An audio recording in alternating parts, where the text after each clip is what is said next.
Si vous appréciez la chaîne et aimeriez contribuer à son développement, utilisez le lien dans la description pour vos prochains achats sur Philibert. Bonjour tout le monde, aujourd'hui je vous présente un jeu de la compagnie Jeux Face 4.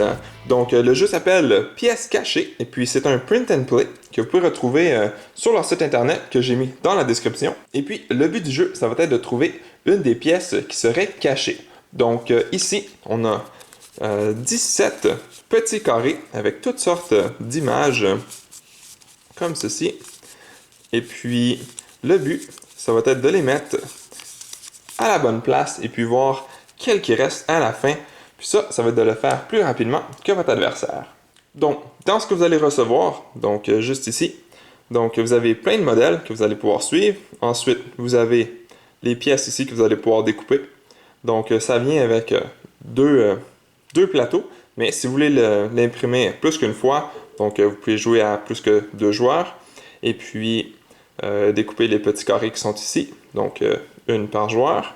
Et puis ensuite, on a tous les modèles qui sont ici. Donc, si vous voulez, vous pouvez les imprimer, mais si vous ne voulez pas, vous n'êtes pas obligé. Puis vous pouvez tout simplement l'agrandir et puis choisir au hasard.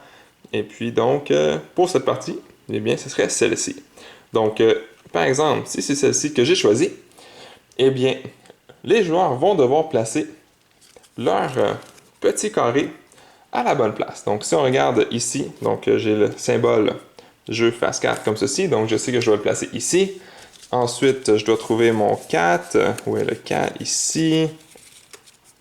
Puis, vous pouvez jouer à différents niveaux de difficulté. Donc, si vous voulez, vous pouvez jouer où les carrés n'ont pas besoin d'être dans la bonne direction. Ou vous pouvez jouer aussi d'une façon à ce que vous devez vous assurer que les carrés soient dans la bonne direction pour pouvoir gagner.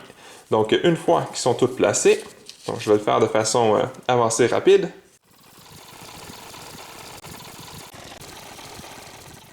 Et puis, donc la pièce qui me reste, eh bien, c'est celle-ci. Donc, si j'ai réussi à le faire avant mon adversaire, eh bien, je gagne la partie.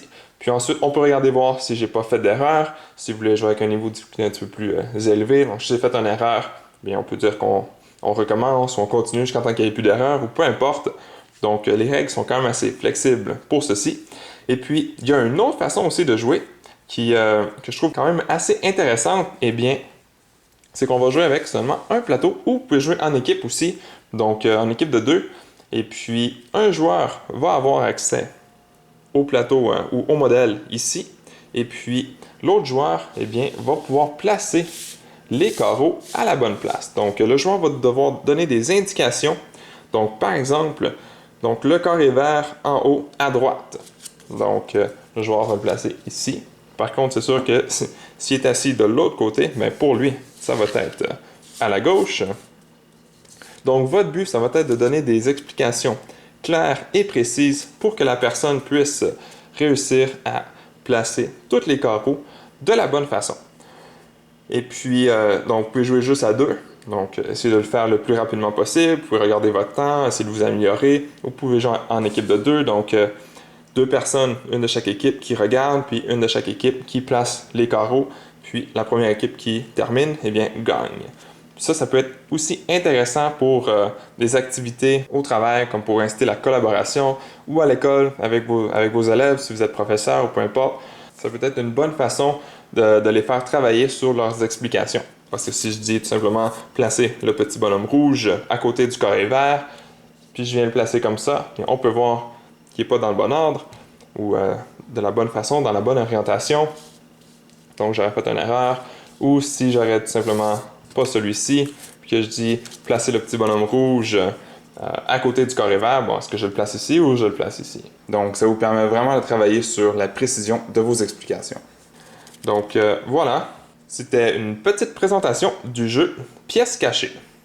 Merci à toutes les personnes qui ont regardé jusqu'au bout cette vidéo. Si cela vous a plu, n'hésitez pas à mettre un j'aime ou un commentaire sous la vidéo et de vous abonner pour ne rien manquer à l'avenir, car cela fait toujours plaisir pour le travail réalisé.